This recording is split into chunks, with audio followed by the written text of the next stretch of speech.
3 bob shaxs. Shaxs haqida tushuncha. Shaxs tushunchasi keng va ko'p qirralidir. Mehnat qila olish ko'nikmasining mavjudligi, insonlar bilan birgalikda faoliyat munosabatini amalga oshirayotgan kishi asta-sekin shaxsga aylanib boradi. Bevosita moddiy dunyoni, jamiyatni va xususan o'zini o'rganish va faol tarzda qayta o'zgartirish jarayonining subyektga aylanmoqda. Shu o'rinda haqli bir savol tug'iladi. Ya'ni shaxs, individuallik tushunchasining o'zaro bog'liqlik jihatlari mavjudmi?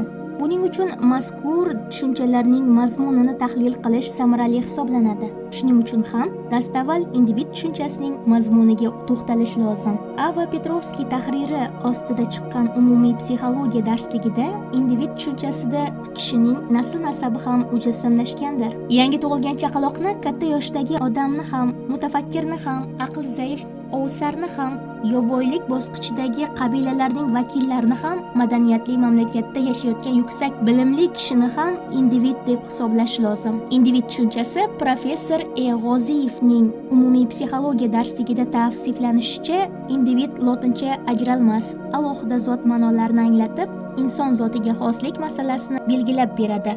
Shuningdek, katta yoshdagi ruhiy sog'lom odamlar ham, chaqaloq ham, nutqi yo'q oddiy malakalarni o'zlashtira olmaydigan aqli zaiflar ham individlar deb ataladi. M. G. Davletishin tahriri ostida chiqqan psixologiyadan qisqacha izohli lug'atda individ bo'linmas, ayrim jins, shaxs ma'nolarini anglatib, biologik turga kiruvchi alohida tirik mavjudot sifatida ko'rsatib o'tiladi. Keltirilgan ta'riflardan shuni xulosa qilish mumkinki, shaxs deb muayyan jamiyatda yashovchi, faoliyatning biror turi bilan shug'ullanuvchi kishilar bilan normal til orqali munosabatga kirishuvchi ongli individga aytiladi. Individ sifatida dunyoga kelgan odam ijtimoiy muhit ta'sirida keyinchalik shaxsga aylanadi. Shuning uchun bu jarayon ijtimoiy tarixiy xususiyatga egadir. Dunyoga kelayotgan chaqaloqning gavda tuzilishi unda tik turish uchun imkoniyatning mavjudligini taqozo etsa, miyaning tuzilishi aql hushining rivojlanishi uchun imkoniyat tug'diradi. Qo'llarning shakli shamoyili mehnat qurollaridan foydalanish istiqbollarining mavjudligini ko'rsatadi. Yuqorida aytilganlarning barchasida chaqaloqning inson zotiga mansubligini ta'kidlanadi va bu fakt individ tushunchasida qayd etiladi. Buni quyidagi sxema asosida tushuntirish lozim. Inson, individ, shaxs va individuallik. Shaxsning eng muhim xususiyatli jihatlaridan biri bu uning individualligidir. Individuallik deganda insonning shaxsiy psixologik xususiyatlarining betakror birikmasi tushuniladi. Individuallik kishining o'ziga xosligini, uning boshqa odamlardan farqini aks ettiruvchi psixologik fazilatlar birikmasidir. Individuallik tarkibiga xarakter, temperament, psixik jarayonlar, holatlar, hodisalar, hukmron xususiyatlar yig'indisi, iroda, faoliyat motivlari, inson dunyoqarashi, iqtidori, har xil shakldagi reaksiyalar qobiliyatlari va shu kabilar kiradi. Individuallik individning boshqalardan farqlaydigan ijtimoiy xususiyatlari va psixikasining o'ziga xosligi hamda uning qaytarilmasligidir. Zikr etilgan psixologik xususiyatlarning bir xildagi birikmasini o'zida mujassamlashtirgan odam yo'q. Inson shaxsi o'z individualligi jihatidan betakrordir. Endopsixika va ekzopsixika haqida tushuncha. Hozirgi kunda asosiy muammolardan biri bir shaxsning boshqa odamlardan ajratib turadigan individual tuzilishiga ega ekanligidir. Ushbu psixologik muammoni hal qilish shaxsning mazkur tuzilishning ichki sharoitida ifodalanuvchi xulq-atvorini oldindan bashorat qilish imkoniyatini beradi. Shaxs tuzilishi bilan bog'liq bo'lgan ikkinchi masala esa bunday tuzilishning bir necha tarkibiy qismlarga ajratishni taqozo etadi. Binobarin, ushbu bo'laklarning yig'indisi yaxlit inson shaxsini vujudga keltiradi. Jahon psixologiya fanida psixologlar shaxsning psixologik tuzilishining tarkibiy qismlarini turli jihatlarga asoslanib turkumlarga ajratishni tavsiya etmoqdalar. Hozirgi zamon jahon psixologiyasida biologik, tabiiy va ijtimoiy omillarning voqelikka ta'siri ostida shakllangan inson shaxsida ikkita muhim qism bo'lganligini tasdiqlovchi nazariya yuksak mavqeni anglatib turadi. Mazkur nazariyaga binoan ichki psixik, endopsixika yunoncha endo ichki degan ma'noni bildiradi degan g'oyani ilgari surdilar. Uning talqiniga ko'ra, endopsixika shaxsning psixik tuzilishining ichki qismlari sifatida psixik elementlar va funksiyalarning o'zaro bog'liqligini aks ettiradi. Uning negizida inson nerv psixologik tuzilishi bilan endopsixika aynan bir narsa degan tushuncha tasdiqlanadi. Chunki u odam shaxsining ichki mexanizmini yuzaga keltiradi. Psixik tuzilishning endopsixik qismi bo'lsa, shaxsning tashqi muhitga nisbatan munosabatini, shaxsga qarama-qarshi bo'lgan barcha jihatlarni, shaxslararo va obyektiv munosabatni belgilaydi. Endopsixika o'z navbatida shaxsning ta'sirlanishi, xotira, tafakkur, xayol kabi bilish jarayonlarining xususiyatlarini, irodaviy zo'r berish xislatlarini, ixtiyorsiz harakatlarni va shu kabi fazilatlarni aks ettiradi. Egzopsixika esa o'z tarkibida shaxs munosabatlarining tizimini va uning qiziqishlari, mayllari, ideyalari, maslagi, ustunlik qiluvchi hukmron hissiyotlarini egallagan bilimlari, tajribalarini qamrab oladi. Tabiiy asosga ega bo'lgan endopsixika biologik shart-sharoitlarga bog'liq bo'lsa, egzopsixika aksincha ijtimoiy voqeliklar ta'siri ostida yuzaga keladi, tarkib topadi va takomillashib boradi. Ta'kidlab o'tilgan fikrlarni tasdiqlash maqsadida ular o'tkazgan tajribalarga murojaat qilamiz. Qo'sh omillik nazariyasi tadqiqotchilari tajribalarida 80-130 sm balandlikdagi odamlarning shaxs xususiyatlarini tarkib toptirish uchun o'rganilgan. Buning natijasida ular shaxsi tuzilishidan ko'p xislatlari o'xshashligini topilgan. Bunday odamlarning past, pakana bo'lishlaridan tashqari, ularning tuzilishida hech qanday nuqson va kamchiliklar yo'q ekanligi aniqlangan. Bunday toifaga kiruvchi bolalarga xos kulguni, hech bir tanqidsiz, o'ta soddalikni, muayyan darajada emotsional hissiy zo'riqishni namoyon qiladigan vaziyatga nisbatan chidamlilikni, uyat hissining kamroq ekanligini uchratish mumkin. Shaxsning hislatlariga na endopsixika, na egzopsixika qismlarini kiritish mumkin emas. Chunki shaxsning sifatlari mitti odamlarning mahsuli bo'lib, ular bo'yicha nisbatan o'z tengqurlari o'rtasida farq aniqlangan davrdan e'tiboran shunday bir ijtimoiy vaziyatda paydo bo'lishi, tarkib topishning takomillashishi tabiiydir. Shuni alohida ta'kidlab o'tish joizki, mitti odamlarga bo'ydor kishilarga qaraganda boshqacha munosabat, ularni pisand qilmaslik, kamsitish, ular ham barcha kabi narsalarni his qilishi, orzu qilishi, ajablanishi, hayron qolishi sababli ularga shaxsning o'ziga xos tuzilishi vujudga keladi. Shunday yaqqol voqelik ularning ruhiy ezilishini, ba'zan boshqalarga hatto o'zlariga nisbatan tajovuzkorona yo'l tutishlarini niqoblaydi xolos. Mabodo biz u holda ulardan ham tevarak atrofdagi boshqa odamlardagi kabi mutlaqo boshqacha shaxsiy fazilatlar, xususiyatlar, hislatlar, sifatlar mujassamlashishi mumkin bo'lar edi. Jahon psixologiyasida shaxs nazariyasi. Jahon psixologiya fanida shaxsning kamoloti, uning rivojlanishi to'g'risida xilma-xil nazariyalar yaratilgan bo'lib, tadqiqotchilar inson shaxsini o'rganishda turlicha pozitsiyada turadilar va muammo mohiyatini yoritishda o'ziga xos yondashuvga egadirlar. Mazkur nazariyalar qatoriga biogenetik, sosiogenetik, psixogenetik, kognitiv, psixoanalitik, behavioristik kabilarni kiritish mumkin. Ularni quyidagi tizimda yaqqol ko'rish imkoniyatini beradi. Shaxsni o'rganish borasidagi nazariyalar 3 ga bo'linar ekan: sosiogenetik, biogenetik, Hall, Kretschmer, Sigmund Freud va boshqalar va psixogenetik. Sosiogenetik 3 ga bo'linar ekan: ijtimoiylashuv nazariyasi, o'rganish nazariyasi, rollar nazariyasi. Psixogenetik ham 3 ga: psixodinamik, kognitiv va personalga bo'linar ekan. Biogenetik nazariyaning negizida yetilish bosh omil sifatida qabul qilingan bo'lib, qolgan jarayonlarning taraqqiyotini ixtiyoriy xususiyat kasb etib, ular bilan o'zaro aloqa tan olinadi xolos. Mazkur nazariyaga binoan taraqqiyotning bosh omili biologik determinantlarga, aniqlovchilarga qaratiladi va ularning mohiyatida ijtimoiy psixologik xususiyatlar keltirib chiqariladi. Taraqqiyot jarayonining o'zi biologik yetilishning universal bosqichi sifatida sharhlanadi va talqin qilinadi. Biogenetik qonuni F. Myuller va Gekkeller kashf qilishgan. Biogenetik qonuniyat fanning taraqqiyoti nazariyasini tashkil qilganda ham anti-darvinchilarga qarshi kurashda muayyan darajada tarixiy rol o'ynagan. Biroq fanning individual va tarixiy tadqiqoti munosabatlarini tushuntirishda qo'pol xatoliklarga yo'l qo'yilgan. Jumladan, biologik qonunga ko'ra, shaxs psixologiyasining individual taraqqiyoti ontogenez, butun insoniyatni tarixiy taraqqiyotning filogenez asosiy bosqichlarini qisqacha takrorlaydi degan g'oya edi. Biogenetik nazariyaning yirik namoyandalaridan bo'lmish amerikalik psixolog Hall psixologik taraqqiyotning bosh qonuni deb rekapitulatsiya qonunini filogenezni qisqacha takrorlanishni hisoblaydi. Uning turlicha ontogenezdagi individual taraqqiyot filogenezning muhim bosqichlarini takrorlaydi. Biogenetik konsepsiyaning boshqa bir turi nemis konstitutsion psixologiyasi inson tana tuzilishiga asoslangan nazariya namoyandalari tomonidan ishlab chiqilgan. Kretschmer shaxs tipologiyasi negizida bir qancha biologik omillarni, masalan, tana tuzilishining tipi va boshqalarni kiritib, insonning jismoniy tipi bilan psixologik xususiyati o'rtasida uzviy bog'liqlik mavjud deb taxmin qiladi. Krechmer odamlarni ikkita katta guruhga ajratadi va uning bir boshida sikloid toifasiga xos tez qo'zg'aluvchi his-tuyg'usi o'ta barqaror, ikkinchi uchida shizoid toifasiga odamovi, munosabatga qiyin kirishuvchi, his-tuyg'ulari cheklangan xos odamlar turishini aytadi.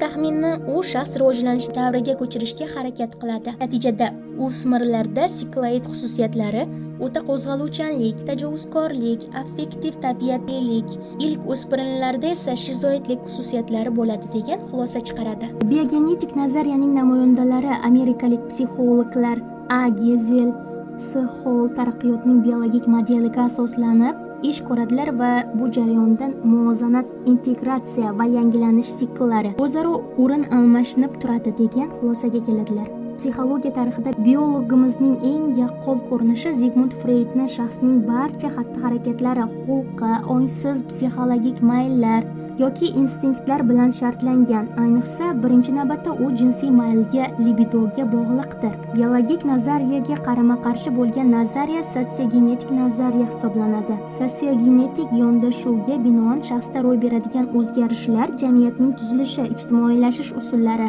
va uni qurshab turgan odamlar bilan o'zaro munosabati vositalaridan kelib chiqqan holda tushuntiriladi. Ijtimoiylashuv nazariyasiga ko'ra, inson biologik tur sifatida tug'ilib, hayotning ijtimoiy shart-sharoitlarining bevosita ta'siri ostida shaxsga aylanadi. G'arbiy Yevropaning eng muhim nufuzli nazariyalaridan biri bu rollar nazariyasidir. Ushbu nazariyaning mohiyatiga binoan jamiyat o'zining har bir a'zosiga status, huquq deb nomlangan xatti-harakat, xulqning barqaror usullari majmuasini taklif qiladi. Inson ijtimoiy muhitda bajarishi shart bo'lgan maxsus rollari shaxsning xulq-atvor xususiyatlarida o'zgalar bilan munosabat, muloqot o'rnatishda sezilarli iz qoldiradi. AQShda keng tarqalgan nazariyalardan yana biri bu individual tajriba va bilimlarni egallash, mustaqil o'zlashtirish nazariyasidir. Mazkur nazariyaga binoan shaxsning hayotda va uning voqelikka nisbatan munosabati ko'pincha ko'nikmalarni anglash, bilimlarni o'zlashtirishdan iborat bo'lib, uning samarasi qo'zg'atuvchilarni uzluksiz ravishda mustahkamlab borilishining mahsulidir.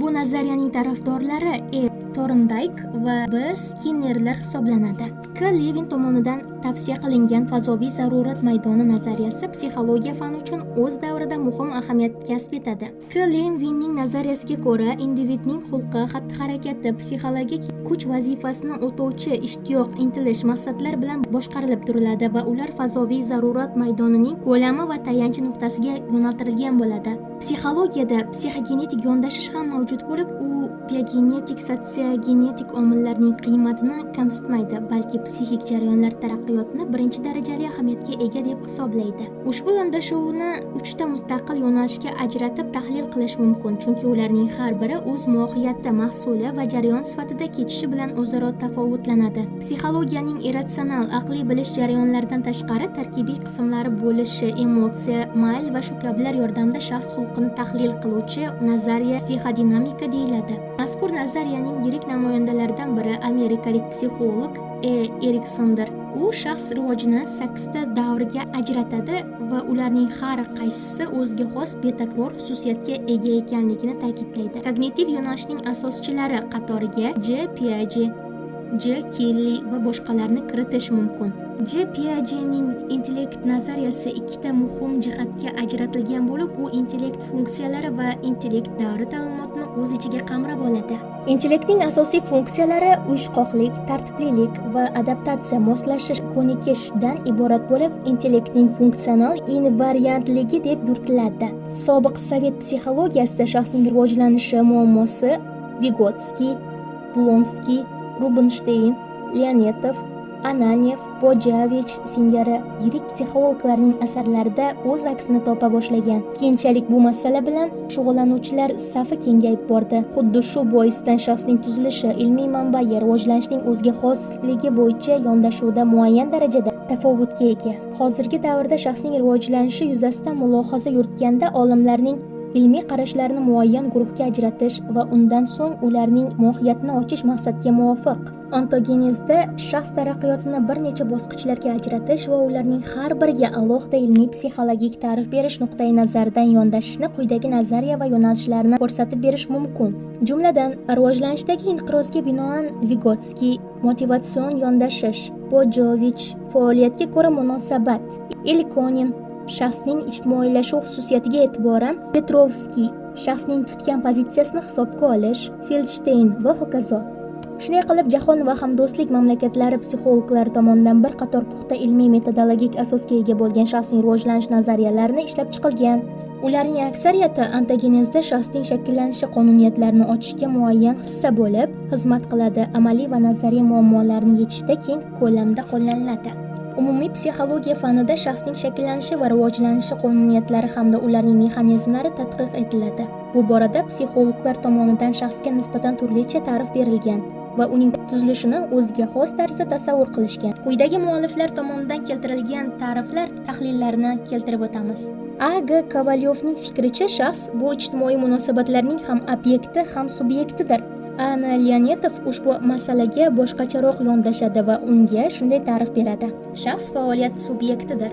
Platonovning talqiniga binoan jamiyatda o'z rolini anglovchi, jamiyatning qishiga layoqatli, yaroqli a'zosi shaxs deyiladi. Bu muammo mohiyatini chuqurroq ochishga harakat qilgan Rubinstein ta'rificha, shaxs bu tashqi ta'sirlar yo'nalishini o'zgartiruvchi ichki shart-sharoitlar majmuasidir. Psixologiya fanida bir-biriga yaqin, lekin o'zaro farqlanib turuvchi tushunchalar qo'llanilib kelinadi. Chunonchi, odam, shaxs, individuallik. Ularning mohiyatini aniqroq izohlab berish har birining psixologik tabiatni tahlil qilish maqsadga muvofiq. Birinchi, odam. Sut emizuvchilar sinfiga daxldorligi biologik jonzot ekanligi odamning o'ziga xos xususiyatidir. Tik yurishlik, qo'llarning mehnat faoliyatiga moslashganligi, yuksak taraqqiy etgan miyaga egaligi, sut emizuvchilar tavsinifiga kirishi, uning o'ziga xos tomonlarini aks ettiradi. Ijtimoiy jonzot sifatida odam ong bilan qurollanganligi tufayli borliqni ongli aks ettirish qobiliyatidan tashqari o'z qiziqishlari va ehtiyojlariga munosib tarzda uni o'zgartirish imkoniyatiga ham egadir. Ikkinchi, shaxs. Mehnat tufayli hayvonot olamidan ajralib chiqqan jamiyatda rivojlanuvchi til yordami bilan boshqa kishilar bilan muloqot muomalaga kirishuvchan odam shaxsga aylanadi. Ijtimoiy mohiyati shaxsning asosiy tavsifi hisoblanadi. Uchinchi, individuallik. Har qanday insonning betakror o'ziga xos xususiyatlariga egadir. Shaxsning o'ziga xos qirralarining mujassamlashuvi individuallikni vujudga keltiradi. Individuallik shaxsning intellektual, emotsional va irodaviy sohalarida namoyon bo'ladi.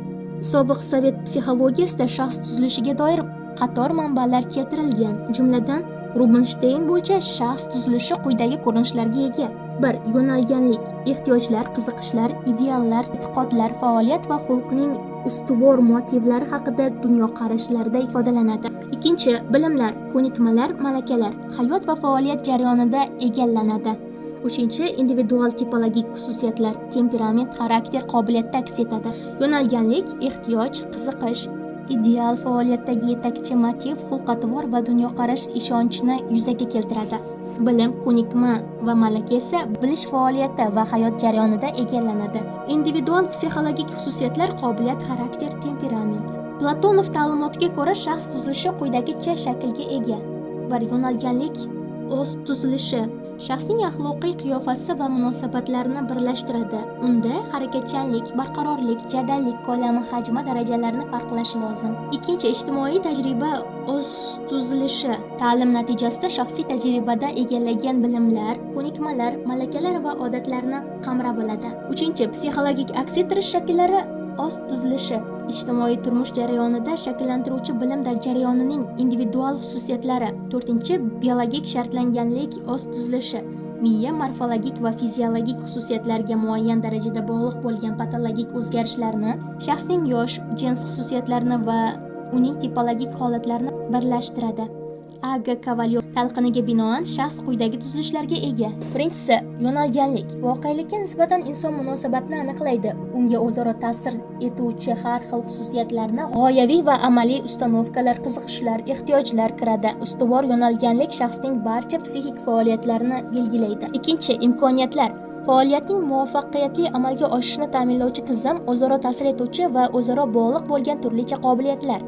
Uchinchisi xarakter. Ijtimoiy muhitda shaxsning xulq-atvor uslubini aniqlaydi. Odamning ruhiy holati, shakli, mazmuni ham unda namoyon bo'ladi. Xarakter tizimi irodaviy va ma'naviy sharoitga ajratiladi. To'rtinchisi mashqlar to'plami. Hayot va faoliyat, harakat va xulq-atvorni tuzatish, korreksiyalash, o'zini o'zi nazorat qilish, o'zini o'zi boshqarishni ta'minlaydi. Shaxsning faolligi.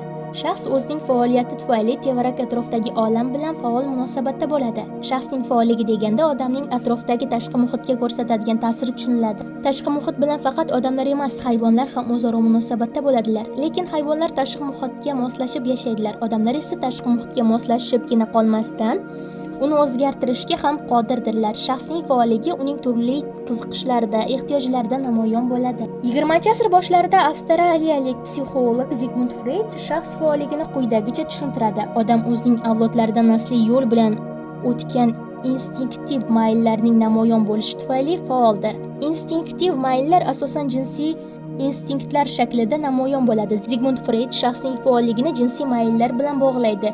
Shaxsning faolligini hozirgi zamonda ilmiy psixologiyasi to'g'ri hal qilib beradi. Inson shaxsiy faolligining asosiy manbai uning ehtiyojlari deb tushuntiradi. Psixologik nuqtai nazardan borliq to'g'risida mulohaza yuritilganda, tirik mavjudotlarning oddiy tuzilishga ega bo'lganidan tortib to murakkabigacha tevarak atrof bilan hayotiy ahamiyatga ega bo'lgan turli xususiyatlarni bog'lanishlarini ta'minlab turuvchi faoliyati qaysi darajasi, shakli ekanligidan qat'iy nazar, ularning barchasi uchun umumiy bo'lgan xususiyat hisoblanadi. Ularning faolligi tufayli murakkab tuzilishi faoliyat yuzaga kelib, ongning mahsuli sifatida turli-tuman mohiyatli har xil ko'rinishdagi ehtiyojlar, ularning toifalarga aloqadorligi kelib chiqishi jihatidan biologik, moddiy, ma'naviy va boshqalarni qondirish uchun xizmat qiladi.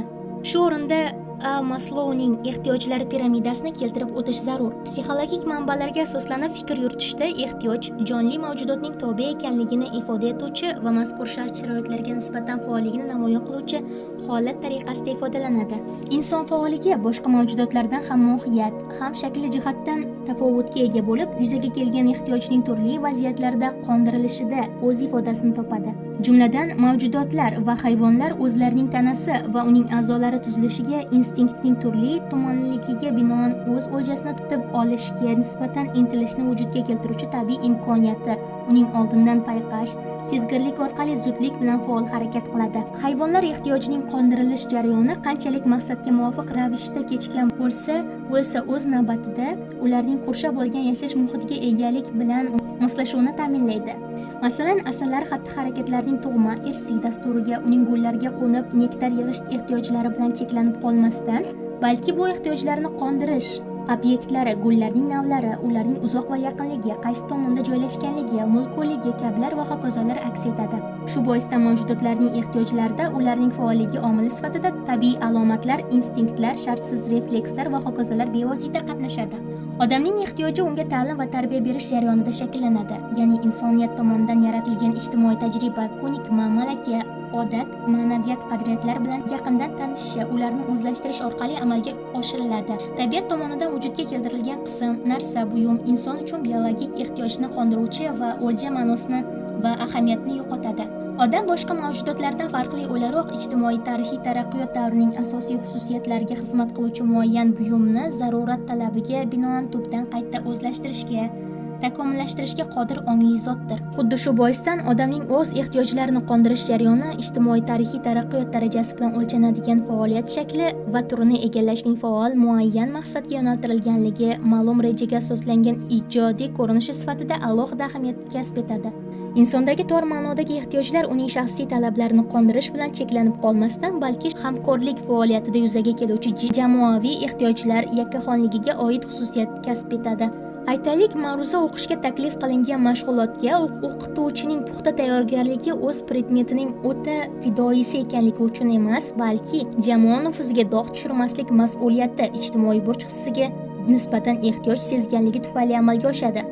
Shaxsiy ehtiyoj guruhiy, jamoaviy munosabatlar uyg'unlashib ketganligi sababli o'zaro qorishiq xususiyatga ega bo'ladi. Har qanday individual faoliyatga nisbatan ehtiyojning tuzilishi ijtimoiy alomat, umumiylik, hamkorlik xususiyatni kasb etib, faoliyatga yondashuvda yakkaxonlik, umumiylik esa alohidalikni uzluksiz ravishda beto'xtov aks ettirib turadi. Psixologiya fanida ehtiyojlarni tasniflash, ularni kelib chiqishi va o'z predmetining xususiyatiga binoan amalga oshiriladi. Odatda o'zlarining kelib chiqishiga binoan ehtiyojlar tabiiy va madaniy turga ajratiladi. Tabiiy ehtiyojlarda inson faolligi o'z shaxsiy hayotini himoya qilish, o'z avlodi hayotini saqlash, uni qo'llab-quvvatlash uchun zaruriy shart-sharoitlarga yuritilganlik, tobelik aks etadi. Tabiiy ehtiyojlar tarkibiga odamning ovqatlanishi, tashnalikni qondirishi, jinsiy mayillik, uxlash, issiq va sovuqdan saqlanish, musaffo havoga intilish, tana a'zolariga dam berish kabilar kiradi. Tabiiy ehtiyojlar uzoq vaqt davomida qondirilmasa, uning oqibatida inson halokatga mahkum bo'ladi. O'z sulolasi hayoti va faoliyatini xavf ostida qoldiradi. Inson faoliyatining faolligi inson madaniyati mahsuli bilan bog'liqligini ifodalab, madaniy ehtiyojlarni yuzaga keltiradi. Madaniy ehtiyojlar to'g'risidagi mulohaza yuritilganda, uning ijtimoiy ildizlari kishilik tarixining dastlabki manbalari bilan uzviy bog'lanib ketishini ta'kidlab o'tish lozim. Lekin tabiiy ehtiyojlar madaniy ehtiyojlar bilan o'zaro uyg'unlashgan bo'lib, birinchisi ikkinchisini taqozo etadi. Chunki ular bir-birining negizidan kelib chiqadi. Xuddi shu boisdan madaniy ehtiyojlar obyektga tabiiy ehtiyojlarni qondiruvchi uy-ro'zg'or buyumlari, mehnat faoliyati orqali boshqa kishilar bilan bog'lanish vositalari, madaniy aloqalar o'rnatish usullari, shaxslararo muomalaga kirishish uslublari, ijtimoiy turmush zaruriyatiga aylangan narsalar, o'qish va tajriba orttirish yo'llari kiradi. Odatda jamiyatda ta'lim va tarbiya tizimini egallash, xalq an'analari, marosimlari, bayramlari, odatlari, rasm-rusumlari, xulq-atvor ko'nikmalarini o'zlashtirish jarayonida rang-barang madaniy ehtiyojlar vujudga keladi, yangicha ma'no kasb eta boshlaydi. Yuqorida ta'kidlab o'tganimizdek, tabiiy ehtiyojlar qondirilmasa, ular insonni halokat yoqasiga yetaklaydi. Biroq madaniy ehtiyojlarning qondirilmasligi unday oqibatlarga olib kelmaydi, uning kamolotni sekinlashtiradi. Psixologiya fanida ehtiyojlar o'z predmetining xususiyatiga ko'ra moddiy va ma'naviy turlarga ajratiladi. Ularni keltirib chiqaruvchi mexanizmlar manbai turlicha ekanligini e'tirof etiladi. Insonning ovqatlanishi, kiyinishi, uy-joyga ega bo'lishi, maishiy turmush ashyolariga intilishi, komfort hissini qondirish bilan bog'liq madaniyat predmetlariga nisbatan ehtiyoj sezish moddiy ehtiyojlar majmuasini yuzaga keltiradi. Ma'naviy madaniyatni yaratish va o'zlashtirish shaxsning o'z fikr-mulohazalari va his-tuyg'ulari bo'yicha boshqa odamlar bilan muomalaga kirishish hamda axborot almashinishi, badiiy va ilmiy adabiyotlar bilan tanishish, mahalliy matbuotni o'qish, kino va teatr ko'rish, musiqa tinglash kabilarga ehtiyoj sezish, ya'ni ijtimoiy ong mahsuliga tobelik ma'naviy ehtiyojlar tizimini vujudga keltiradi. Ma'naviy ehtiyojlar moddiy ehtiyojlar bilan uzviy bog'liq bo'lib, vujudga kelgan ma'naviy ehtiyojlarni qondirish jarayoni moddiy ehtiyojlarning tarkibiga kiruvchi moddiy narsalar yordamida amalga oshiriladi. Chunonchi kitob, yozuv, qog'oz va boshqalar.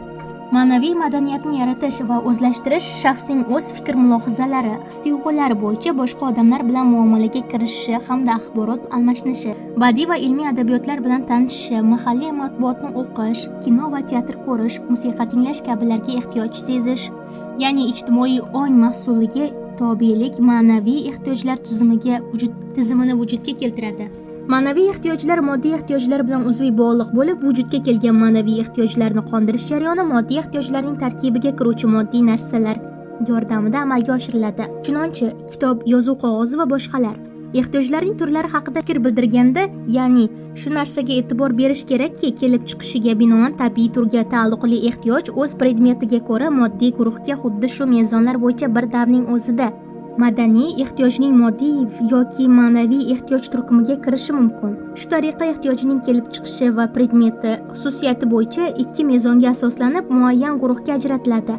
Inson ongining tarixiy tadqiqotiga nisbatan va ehtiyojlarining obyektiga bergan munosabatiga binoan har xil tasniflanadi va xuddi shu mezonlarga ko'ra ular rang-barang turlarga ajratiladi. Ularning izchilligi, barqarorligi, davomiyligi, ko'lami, ahamiyatliligi, predmetliligi, ijtimoiyligi, individualligi kabi xususiyatlari bilan o'zaro bir-biridan farqlanadi. Ehtiyojlar faoliyati va xulq-atvori motivlari bilan teng alohida bo'ladi. Psixologiya fanida ehtiyoj quyidagi tiplarga ajratiladi. Birinchisi individual, yakka shaxsga yo'naltirilgan. Ikkinchisi guruhiy, real guruhlarga moddiy va ma'naviy intilish. Uchinchisi jamoaviy chipslashgan guruhlar talabi jamoasi. To'rtinchisi hududiy, etnik guruhlarning muayyan o'ziga xos talablari qondirilishi. Beshinchisi etnik ma'lum millat yoki xalqlarning safarbarligini ta'minlash. Oltinchisi umumbashariy, yer yuzi xalqlarining umumiy talablarining majmuaviy aks etishi. Inson shaxsning faolligi uning qiziqishlarida ham namoyon bo'ladi. Qiziqish shaxsning muhim psixologik jabhalaridan biri hisoblanib, uning insoniy individual xususiyati bevosita mujassamlashadi.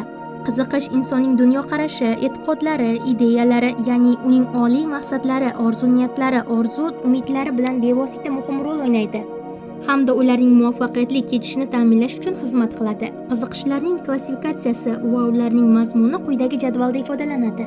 Qiziqishning klassifikatsiyasi 4 ga bo'linib, mazmuni ijtimoiy, siyosiy, intellektual, estetik, sport. Maqsadi 2 ga bevosita va bevosita, kengligi tor, keng. Barqarorligi esa barqaror va beqarorga bo'linar ekan. Qiziqish bilimni ongli, puxta, barqaror anglangan holda o'zlashtirishda, shaxs qobiliyati, zehnni o'quvchilarning rivojlanishiga, olamni mukammalroq tushunishiga, bilim saviyasining kengayishiga yordam beradi. Shu o'rinda qiziqishning tarkibiy qismlari sifatida quyidagicha keltirib o'tish joiz. Mazmuni: qiziqish ma'lum yo'nalganlikni anglatadi. Moddiy, ijtimoiy, siyosiy, kasbiy, bilish, estetik, sportga qiziqish va boshqalar ajratiladi. Shaxsning o'zi uchun qimmatli va yoqimli belgilar muayyan narsa va hodisalarga munosabatni aks ettiradi. Maqsad: qiziqish beqaror va barqaror xarakterda bo'ladi. Bevosita faoliyat jarayonining o'ziga bo'lgan qiziqish, bevosita bu faoliyat natijalariga qiziqish. Kengligi: qiziqishlar bitta sohada to'plangan bo'lishi mumkin, shuningdek ko'p obyektlar o'rtasida taqsimlangan bo'lishi mumkin. Barqarorligi: qiziqishlar har xil muddatli va saqlanishligi bilan tavsiflanadi. Qiziqishlarning barqarorligi esa esda olib qolishning davomiyligida ko'rinadi. Qiziqish motiv singari borliqning mo'jizakor tomonlarini bilishga, fan asoslarini egallashga, faoliyatning turli-tuman shakllariga nisbatan ijodiy yondashuvlarni vujudga keltiradi. Mehnatga, ta'limga, mas'uliyat bilan munosabatda bo'lishni shakllantiradi. Har qaysi yakkahol individual shaxsda ishchanlik, g'ayrat, shijoat, yengilmas irodani tarkib topishga puxta psixologik shart-sharoitlarni yaratadi. Qiziqishning psixologik mohiyatdan kelib chiqqan holda yondashilganda, qiziqish insonga intilish, faollik, ichki turtki, ehtiyojni ro'yobga chiqarish manbai rolini bajaradi. Qiziqish muammosi psixologik nuqtai nazardan L.A. Dobrinin, N.D. Levitov, M.F. Belyayev, L.A. Gardon, L.I. Bojovich, N.G. Mardova, M.G. Davletshin, Voqidov, G'oziyev va boshqalarning nazariy metodologik xususiyatiga ega bo'lgan asarlarda ham maxsus eksperimental tadqiqotlarda rivojlantirildi. Qiziqish psixologik mohiyatning dastlabki ko'rinishi bu odamlar tomonidan anglab yetish yoki tushunish imkoniyatidir. Shaxs qiziqish mahsulini uning oqibatini anglash, tasavvur etish orqaligina obyektiv borliqdagi narsa va hodisalarga ongli tanlab munosabatda bo'ladi. Lekin bu shaxs qiziqish mahsulini uning oqibatini anglash, tasavvur etish orqaligina obyektiv borliqdagi narsa va hodisalarga ongli tanlab munosabatda bo'ladi. Lekin bu voqelik, anglash, tushunish insonda birdaniga sodir bo'lmaydi, balki muayyan vaqt davomida unda bilish jarayonlari, shaxsiy fazilatlar, individual tipologik xususiyatlarni rivojlantirishi tufayli yuzaga keladi. Inson o'z shaxsiy qiziqishini qondirgandan keyin unda yoqimli his-tuyg'ular uyg'onadi. Ruhiy qoniqish esa o'z navbatida lazzatlanish, praksik hissini vujudga keltiradi. Buning natijasida frustratsiya, ruhiy tushkunlikka tushish uning xususiyatini egallaydi. Qiziqishni psixologik mohiyatning 3-ko'rinishi uning irodaviy sifatlar bilan umumlashgan tarzda vujudga keltirishidir. Irodaviy zo'r berish, muayyan qaror bo'yicha intilish, ba'zi qiyinchiliklarni yengish, mustaqillikni namoyon qilish xususiyatlarini qaror toptiradi. Shaxsni maqsad sari yetaklaydi. Qiziqishni psixologik mohiyatni 4-ko'rinishini oliy nerv faoliyati xususiyatlari va temperament tiplari bilan birga mujassamlashgan holda namoyon bo'lishidir. Qiziqishning nerv fiziologik mexanizmlari to'g'risida mulohaza yuritilganda, dastavval rus olimi I.P. Pavlovning oliy nerv faoliyati haqida ta'limotni ta'kidlab o'tish joiz. Uning bu negizida tushuntirishda muhim ahamiyat kasb etadi. Uning bu nima refleksi, ya'ni orientirovka, mo'ljal olish refleksi qiziqishning moddiy negizini tushuntirishda muhim ahamiyat kasb etadi.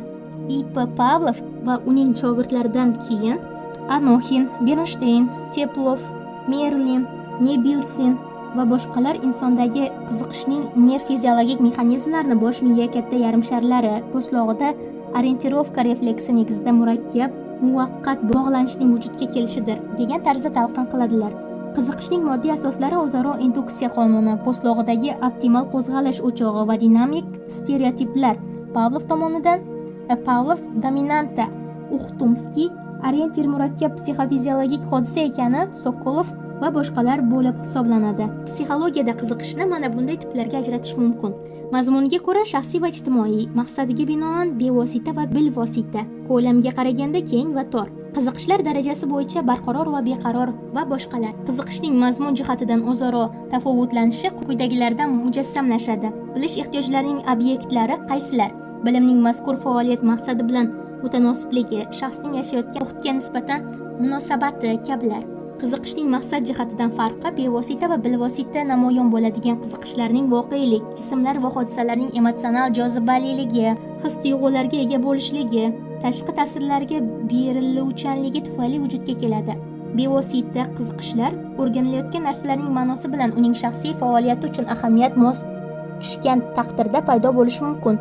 Psixologiyada bevosita qiziqishning yuzaga kelishi faoliyatning maqsadini anglash bilan bog'liq bo'lgan bilishni ehtiyoj deb atash qabul qilingan. U yoki bu narsalarni, hodisalar mohiyatini bilish, ko'rish, idrok qilish, anglab yetish uchun qiziqarli tuyulgan ichki kechinmalar bevosita qiziqishni aks ettiradi. Bilvosita qiziqishlar mehnat faoliyati yoki ta'lim olish jarayonining muayyan ijtimoiy ahamiyati bilan uning shaxs uchun subyektiv ahamiyatini o'zaro mos tushganida bilvosita qiziqish yuzaga keladi. Mehnat faoliyati va ta'lim jarayonining ongli tashkil etish yetakchi va ustuvor rol o'ynaydigan bilvosita qiziqishlarni tarkib toptirish uchun maxsus tamoyillarga, omilkor yo'l-yo'riqlarga o'rnatish maqsadga muvofiqdir. Odam qiziqishlari o'zining ko'lami bilan bir-biridan farq qiladi. Shunday shaxslar toifasi ham mavjudki, ularning qiziqishlari faqat bir sohaga qaratilgan bo'ladi. Boshqa bir toifaga taalluqli odamlarda esa qiziqishlar qator sohalarga, fanlarga, obyektlarga yo'naltirilganligini uchratishimiz mumkin. Lekin turli sohaga nisbatan qiziqishlarning biri agarda ularni oqilona boshqarish imkoniyati bo'lsa, ikkinchisiga salbiy ta'sir etishi mumkin emas. Qiziqishlarning torligi ko'pincha salbiy hodisa sifatida baholanishi mumkin.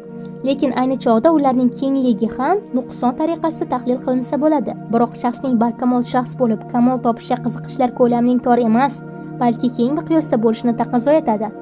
Qiziqishlar o'zlarining darajasiga qarab barqaror va beqaror turlarga ajratiladi.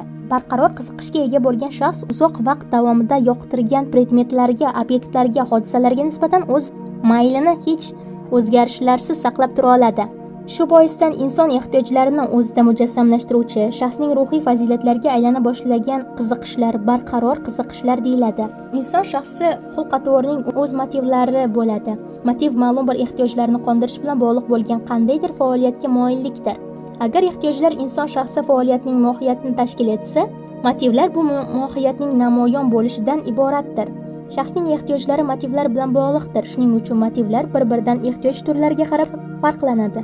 Masalan, moddiy ehtiyojlarning qondirilishi bilan bog'liq bo'lgan motivlar yoki ma'naviy ehtiyojlarning qondirilishi bilan bog'liq bo'lgan motivlar bo'lishi mumkin. Motivlar anglanilgan va anglanilmagan bo'lishi mumkin. Anglanilmagan motivda odam nimanidir istaydi, ammo o'sha narsa nimaligini tasavvur qila olmaydi. Demak, motivlar inson shaxsi xulq-atvori va turli faoliyatlarni harakatga keltiruvchi sababdir.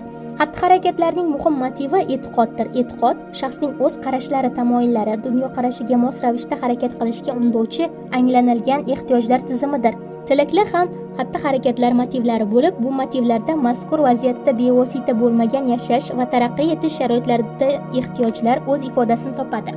Faoliyatga nisbatan anglanilmagan mayillar borasida eng ko'p o'rganilgan masala ko'rsatma berishdir. Bu masalada gruzin psixologi D.N. Uznadze va uning xodimlari tomonidan ishlangan.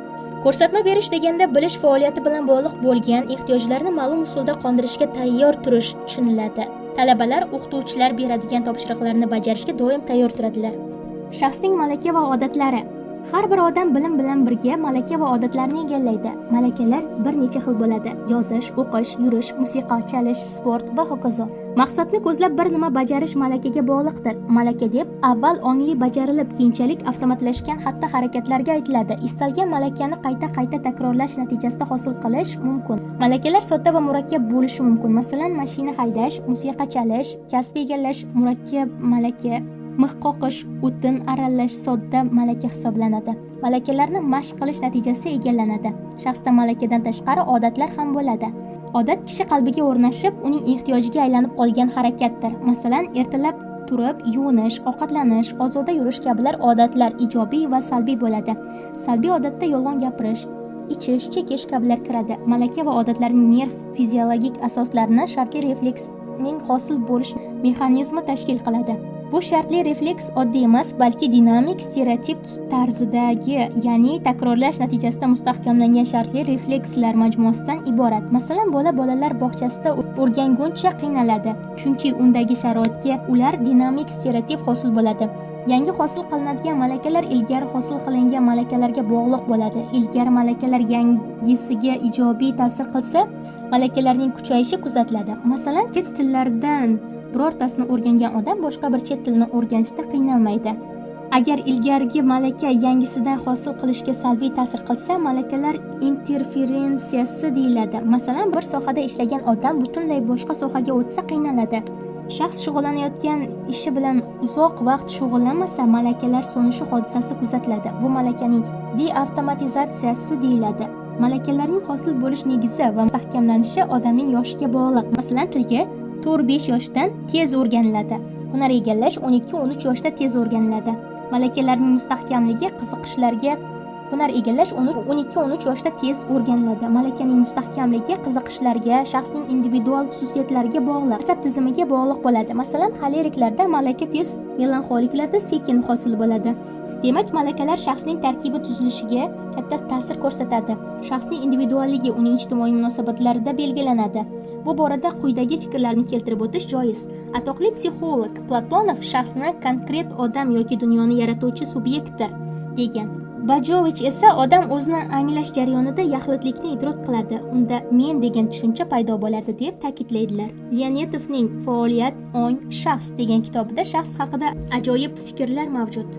Bu oliy olam birligi hayotda davomiylikni saqlaydi. Har qanday sharoitda shaxsligicha boshqalar ko'z o'ngida va o'z ko'z o'ngida qoladi. Mazkur fikrlardan ko'rinadiki, shaxs o'zini o'zi anglashga qodir, ijtimoiy munosabatlarning subyekti, o'zini o'zi anglash imkoniyatiga ega bo'lgan ongli mavjudot sifatida e'tirof etiladi.